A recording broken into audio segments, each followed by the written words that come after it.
This demonstration is to show you how to use the bank transaction void utility for MAS.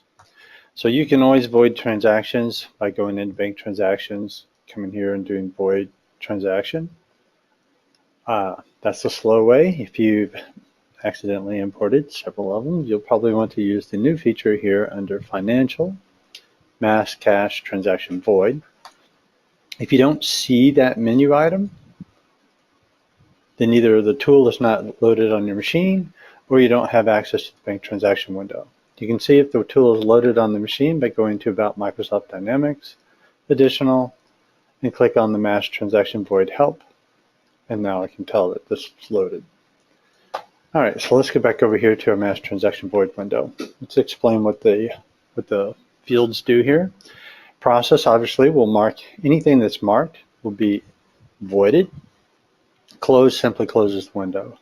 Refresh refreshes the window. If you do have any items that are marked and you hit refresh, you will lose anything that you marked. Operating switches to checkbook. Anytime you change any of these fields here, you need to hit the refresh afterwards.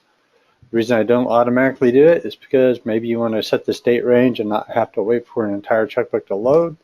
So just like the Great Plains window, I did it the same way. The default for the dates are today's date will be your end date and the beginning of the year will be your start date.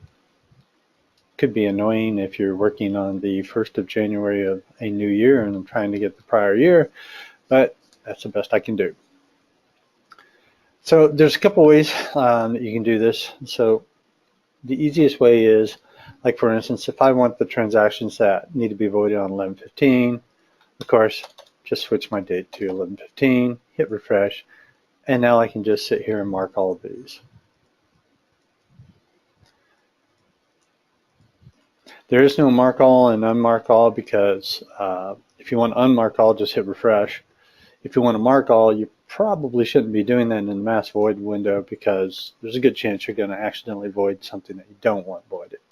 So let's go back to 11/01. Oh, 1/01. There we go. All right, let me show you a couple ways you can void.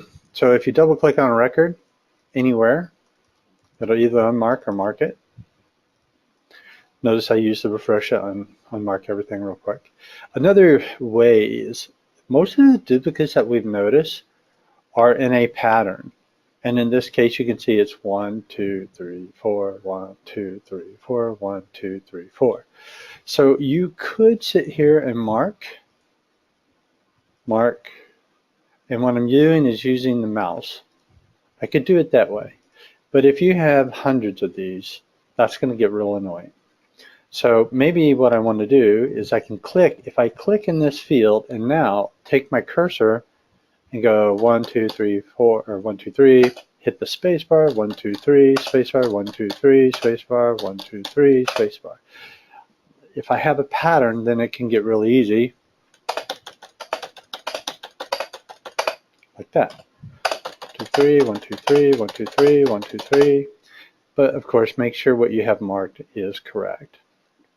If you guys want a report on here that shows everything that's marked and all that kind of stuff, of course we can add that down there in the future, but for now it seems like this was the easiest thing to get in your hands.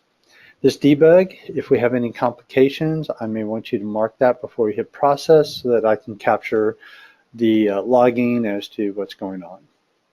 CM record number is the actual record identifier for each individual record, even though they may have the same check number. The CM record number is the identifier, and so that's very important. And so it's on here just in case I need you to tell me what to identify. So to hit process, the first time you hit process, it has to wake up the server and wake up your services on your machine, and it can take a little bit to do that. But after you've hit process once, the next time you process, it'll go quite quickly. It'll tell you how many records you have marked. If that count is off, hit cancel. You should know exactly how many that you're trying to void. Click OK.